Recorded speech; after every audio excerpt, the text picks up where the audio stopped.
Good afternoon, everybody, and welcome to the Heersink School of Medicine Grand Rounds. I'm Dr. Tika Benvenisti, Senior Vice Dean for Research in the School of Medicine. Today, we are very delighted to welcome Dr. Kendalle Cobb. Dr. Cobb serves as the Clinical Associate Professor of Family Medicine and Associate Chief of Staff at the Cleveland Clinic.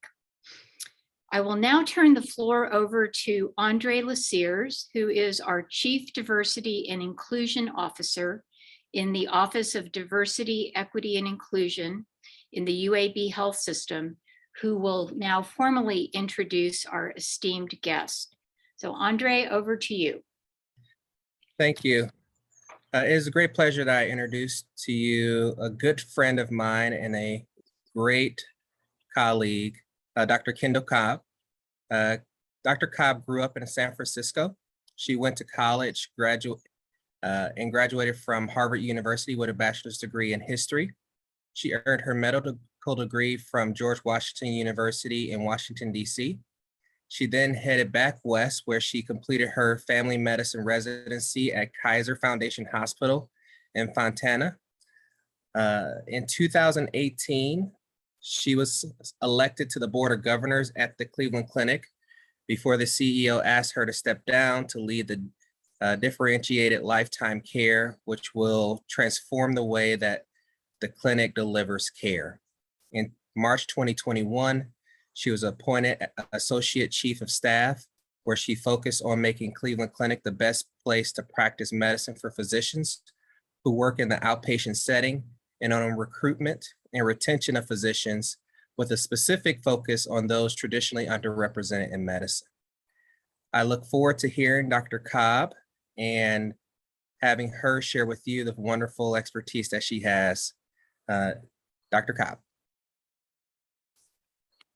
Thank you, Andre, for that warm welcome, and good afternoon to all of you.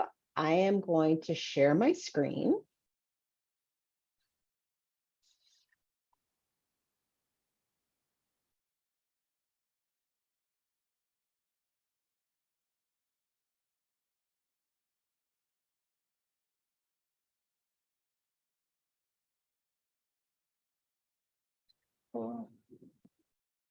All right.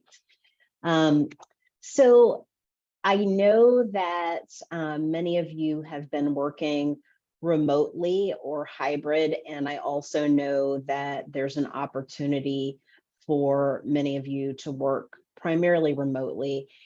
And my background is in family medicine, but also in diversity, equity, and inclusion. And so in that context, I felt that it would be helpful to talk about creating a sense of belonging in a remote world.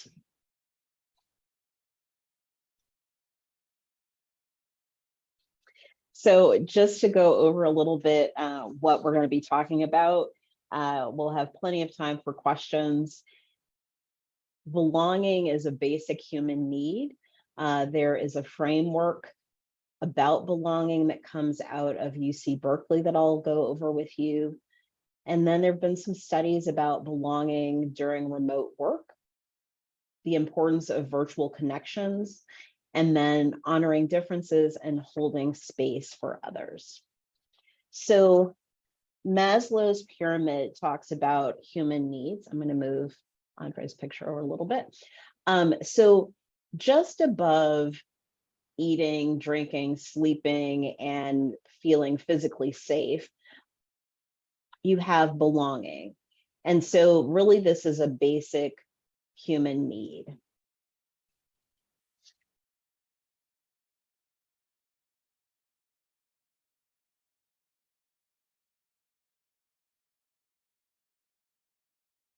So as I mentioned, this is a framework that comes out of UC Berkeley, and we'll be going through each of these. So there are certain drivers of belonging, and then psychological safety plays a huge role. And then there are elements of belonging which are similar to the drivers. And then we're not really going to talk about organizational benefit, but that's part of the framework.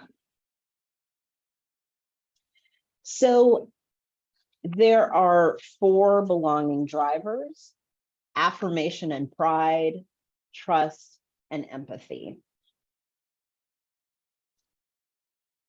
So when it comes to affirmation and pride, it's important to have an inclusive work environment.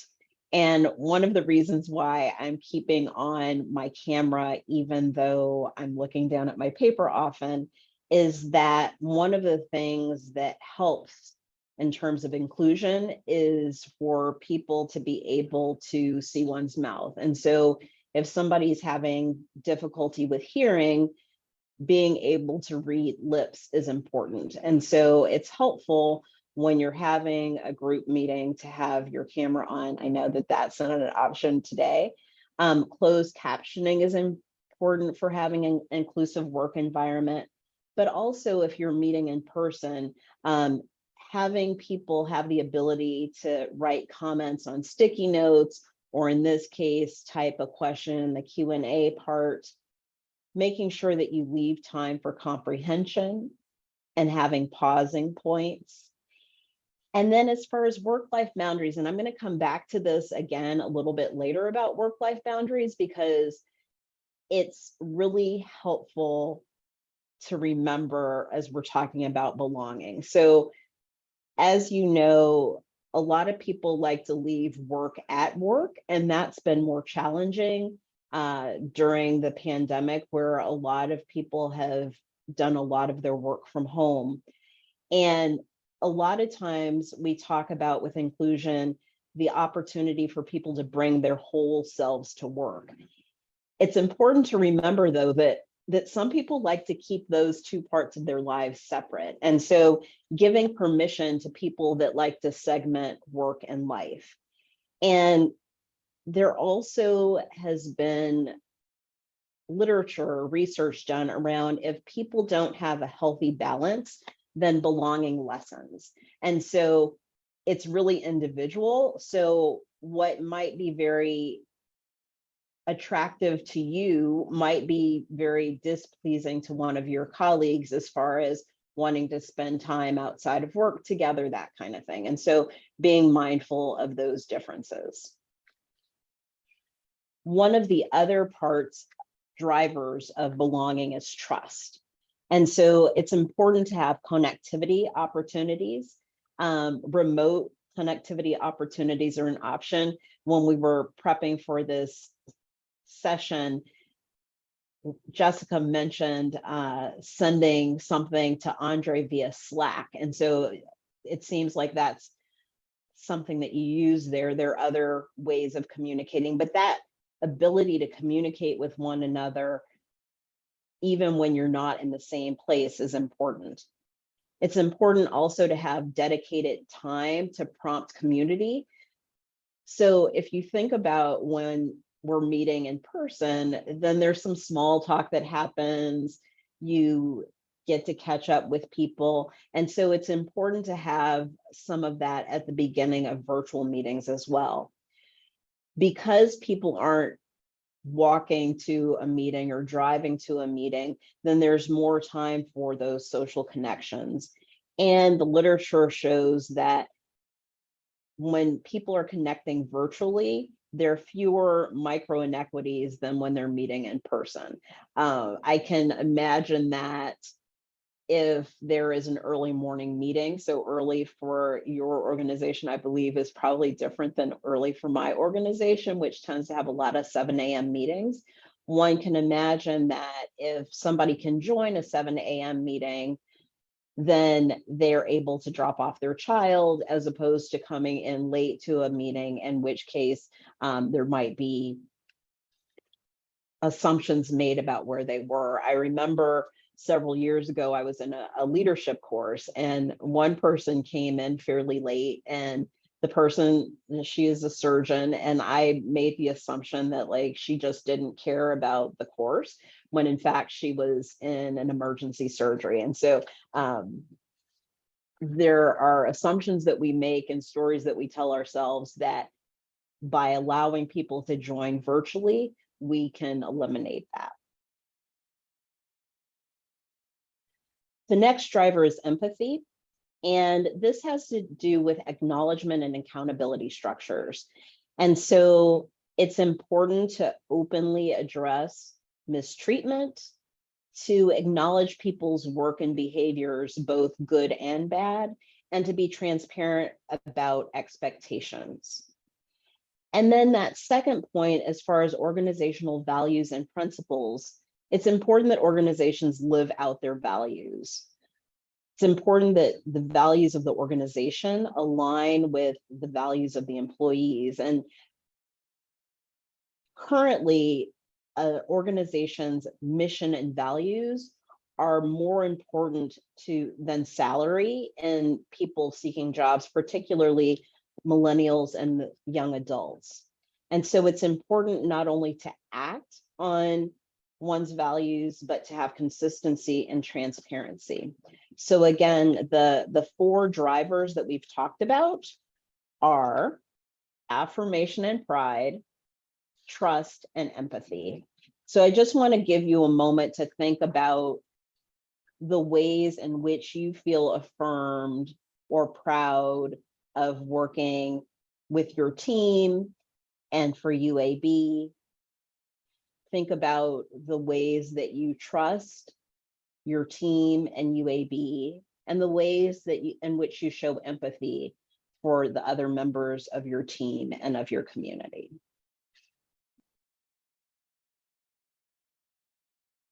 If you have any questions about drivers, this is an opportunity to type those into the Q&A. And I'll be taking questions at the end with the help of Alexis. So the next area was psychological safety. And in talking about this, it's important to remember that all of us bring our life experiences to a moment. And so we can feel like we're creating a very psychologically safe environment, but if people have had other work environments or school environments or family environments where it has not been safe to speak up about things, then we need to be aware of that, because it's going to create more effort, necessitate more effort on our part to create that psychological safety. So psychological safety has to do with speaking up without fearing negative consequences. And so one can imagine that if somebody spoke up about something and they got in trouble, then they might be more reluctant to speak up. If they feel like speaking up is going to cause them to be socially excluded, or that when they say what they think or feel or experience that they're misunderstood. And so with this, I think that it's challenging to create a psychologically safe environment, and yet it's so important to creating belonging. So elements of belonging, I mentioned that some of these would sound familiar. So it's important that people feel seen and heard and valued. And if you think about it, that goes along with appreciation and pride. And so respectful treatment is key to that. The organization values one's contributions. And so how often do you express appreciation for a team member, or do you receive appreciation? And that little bit goes a long way, because a lot of times we think that the things that we do, the efforts that we put forward, might not be noticed. Connectedness with colleagues is important, and it's challenging when we talk about being remote versus in person, but I'm going to talk about some specific ways that you can connect. And then again, being aligned with the organization's purpose and mission. So those are the elements of belonging. So if you have any questions about that, then you can type those into the chat. So this is a little bit esoteric, and yet it was part of my literature review for this talk. There's somebody called Albert Bandura, and he has done a lot of work that has to do with education and how adults learn and how adults develop. And individuals learn by observation and modeling. And when one is remote and not with one's team members, then it's harder to have that. And so interaction's critical for development. The environment in which we work and the emotional support that we receive influence our career development and our career progress. And so that's part of the reason why it's so important to maintain communication even as people are working remotely.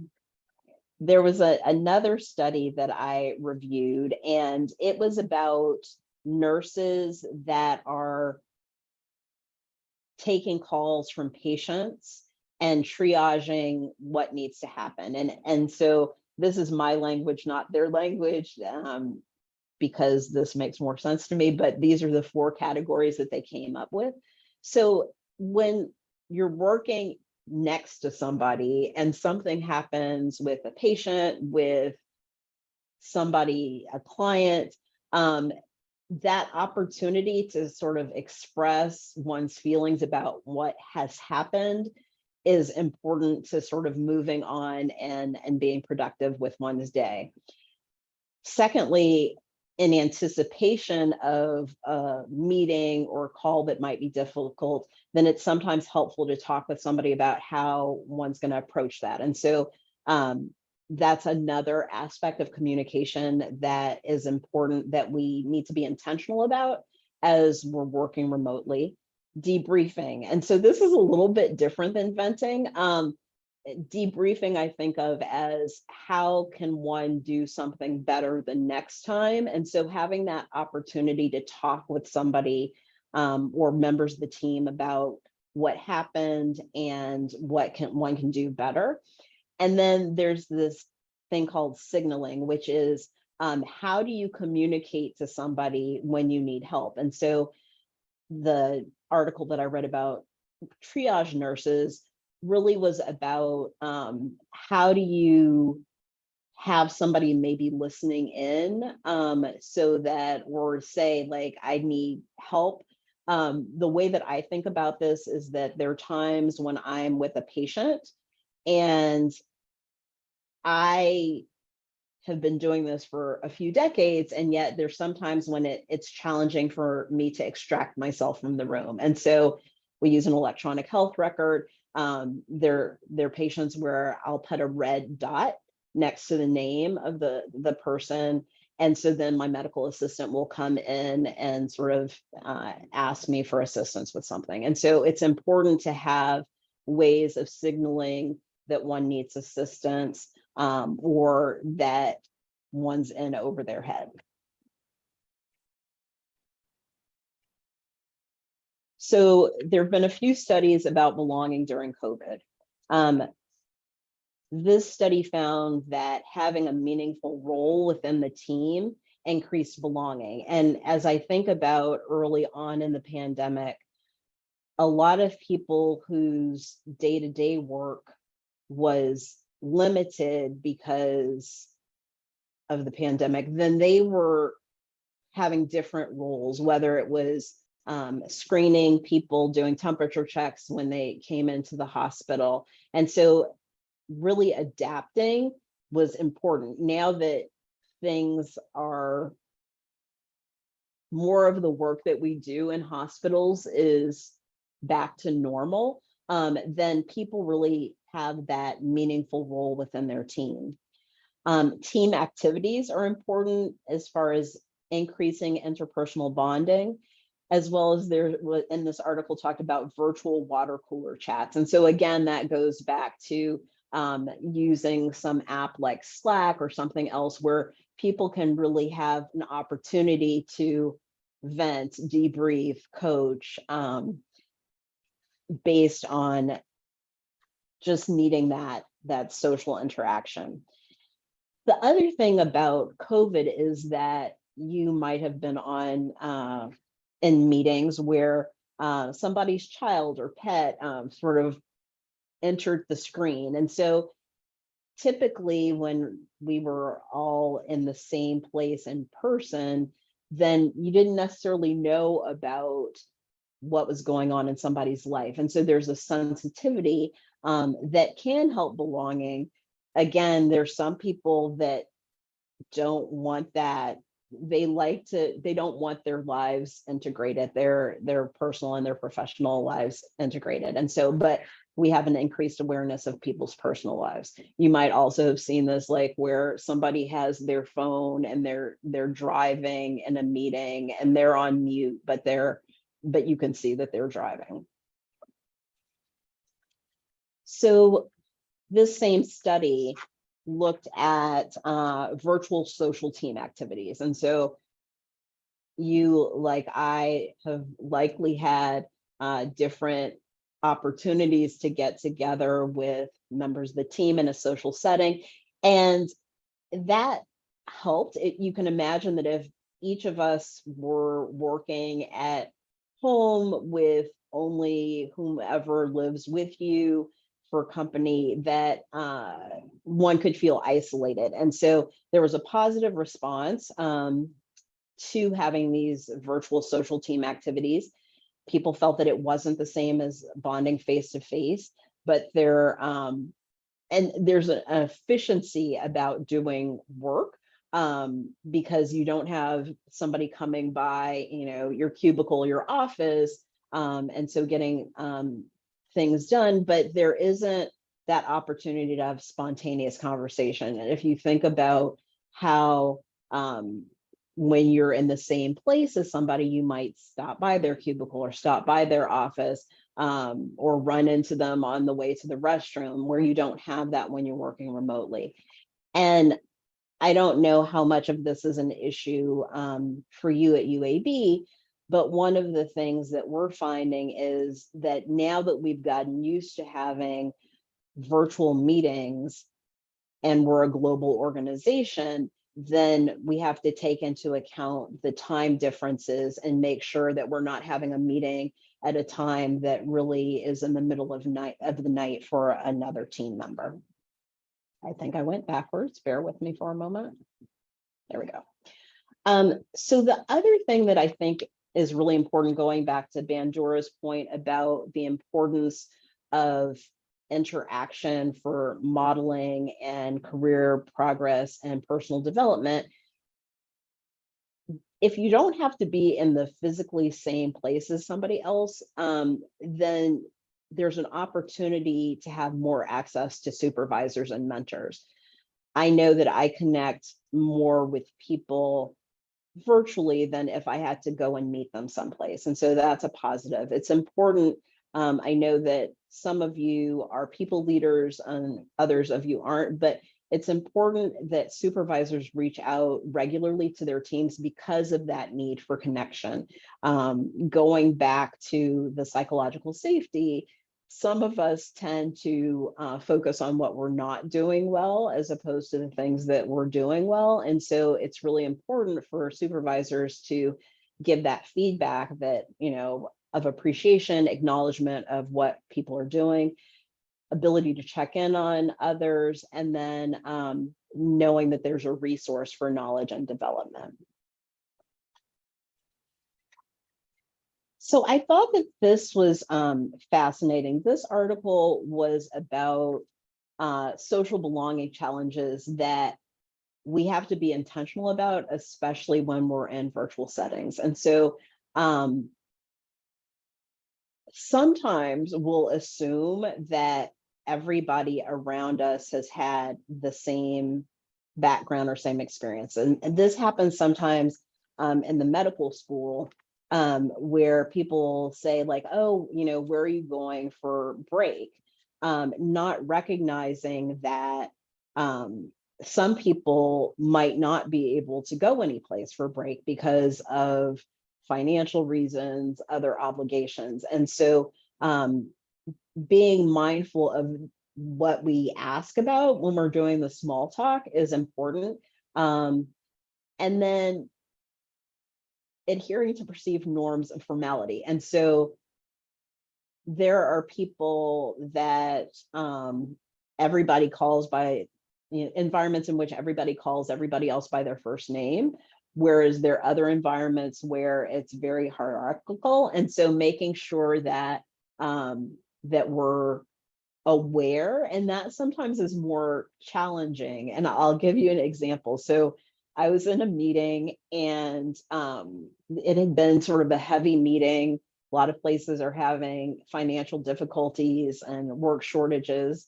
I would imagine that that might be the case at UAB as well. And so at the end of the meeting, they said, okay, well, we want to end on a positive note, right? And so I typed into the chat, my daughter just started high school. And then other people were sharing examples of something that had happened that was work related. And so then I felt, oh, was I not supposed to talk about something outside of work? So perceived norms of formality can be more challenging in a virtual setting, because you can't read the room, and because you can communicate via chat or verbally. Navigating differences in interest. And so this can be, we were talking about football prior to this meeting.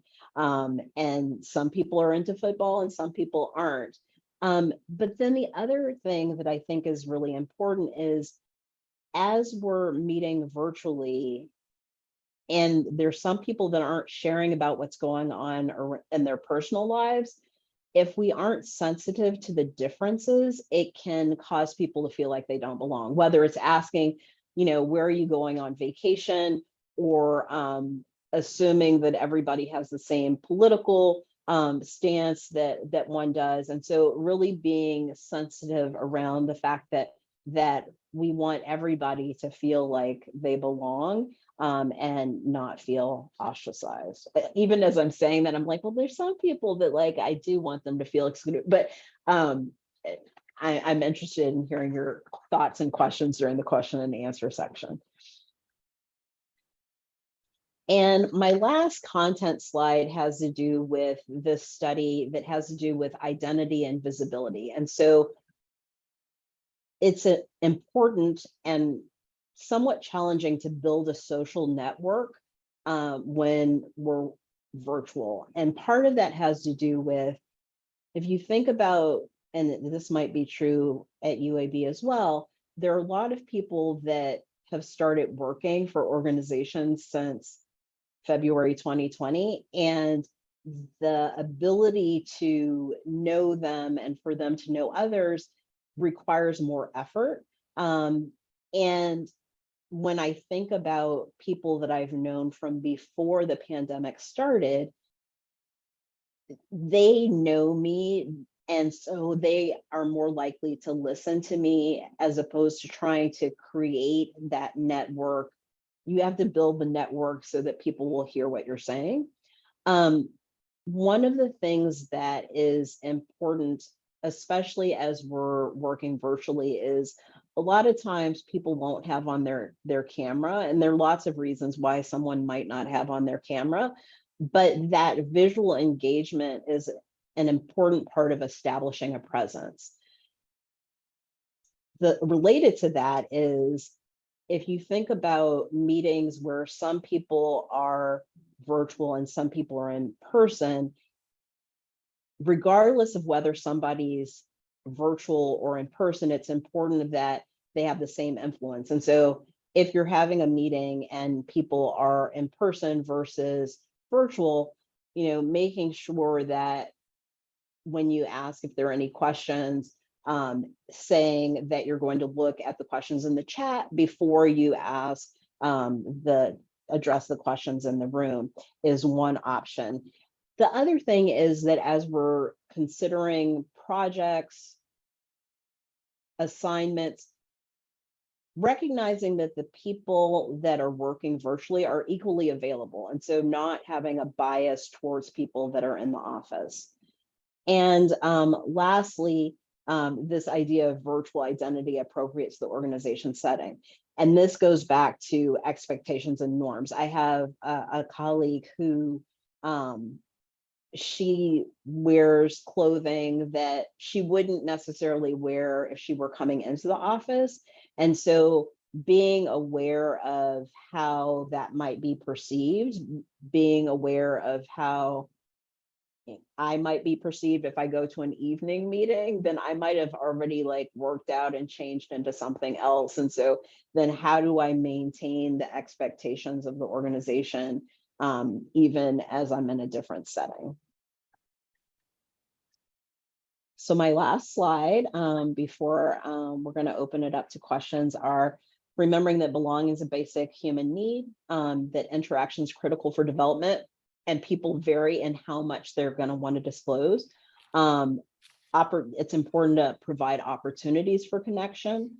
Again, the individual decides how to share their identity, and then we have to have intentionality around visibility, building those connections, especially if we haven't known members of the team from before, and really making sure that we're present and we're seen as an equal member of the team. And with that, I will stop sharing my screen. And I thank you for your attention. I'm looking forward to your questions. Dr. Cobb, thank you. That was a really enlightening and inspirational presentation. I will tell you, and you will discuss this further with the questions that have been addressed. A lot of the things that you discussed really resonate with many of the issues that we're facing here at UAB, especially one of the latter ones about, you know, the hybrid meeting now, where you've got people present and you've got people on Zoom and can't quite hear, and questions aren't exactly equal. And so I know we're all struggling with how to make that work. So again, just really thank you for a very inspirational talk. I'll now turn it over to Alexis, and we've got a lot of questions in the chat, and she will start with them. Alexis, thank you. Thank you, Dr. Benvenisti. Hey, Dr. Cobb, we do have several questions in the chat. The first question is, how do you attempt to set up your own work-life balances in your life? So I think that anybody who's alive finds that to be challenging. I remember a few years ago, I was at a meeting and a colleague said that it's not balance, it's triaging. And so, so that helps me, because it's not a matter of like holding everything equal at every given moment, but sort of what's the top priority right now. So I think that that's like my global answer. I think that it's definitely more challenging working from home. And so I think making sure that there are things that I put on my calendar, like for me, like exercise isn't something that comes naturally. And so making sure that I mark when I plan on exercising on my calendar, so I honor that commitment the same as I would anything else. And then the other thing is that I have somebody that helps manage my schedule, and letting her know that, okay, any standing meetings, please don't have before 8:30. And that might still sound early, but again, I work for an organization that doesn't bat an eye at having 7 a.m. meetings. And so I think that having that intentionality is really important. Perfect. The next question is a two-part question. The first question is, what would be your recommendation to help those who aren't empathetic? Are not, sorry? Empathetic. Oh. So I think of myself as an empathetic person, and yet like I shared with you about my judgment about the surgeon that came in late. And so I think that one of the things that's challenging is to approach a situation with curiosity. And so like, again, I think that we're hardwired to make assumptions about things, but sort of thinking about like, oh, I wonder what was going on with that person that led them to do that. And so I think that asking that question, sort of coming at a situation from a place of curiosity, is helpful. And that can be challenging because sometimes we have preconceived notions of individuals, and but coming at it from curiosity. Second part of the question. Thanks, Alexis. You're welcome. How can I help a coworker understand where I might be coming from when typically we see things on different pages?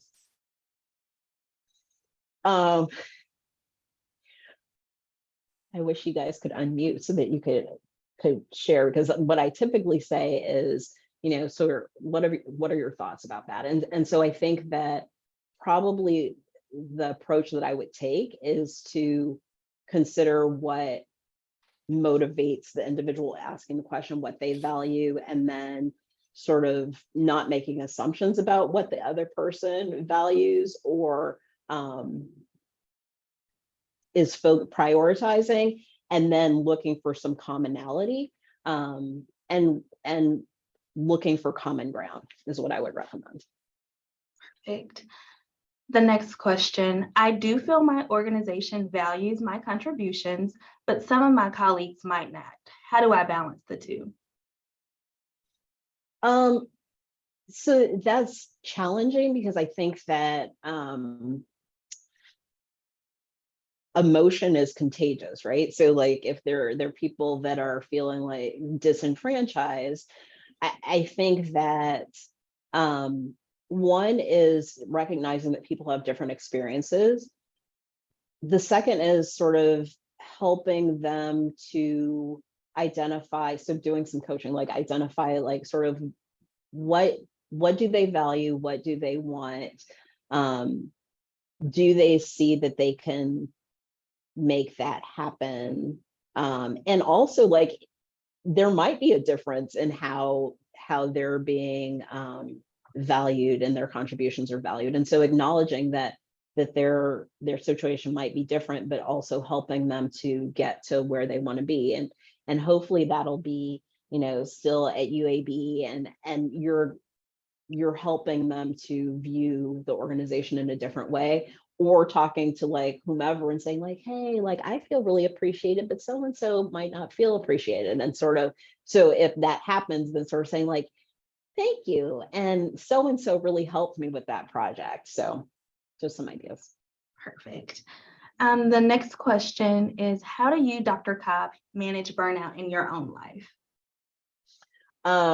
So I am very fortunate that my husband made a rule when we first were married that when we're on vacation, I don't get to take any work technology with me.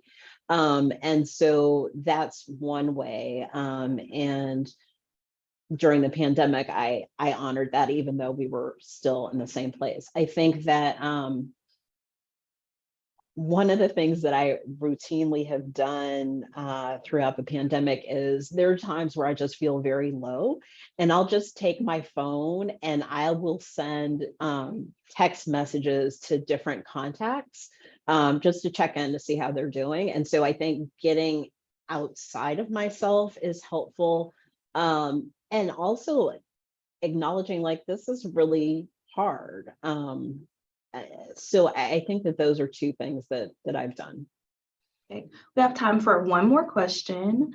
And this question says, I love hybrid work, but I find work does not end at 5 like it once did fully in person. How can I effectively set those boundaries with my supervisors? So I think that sometimes like supervisors can model that behavior. I think other times people can create a culture in which like you're just supposed to be working all the time.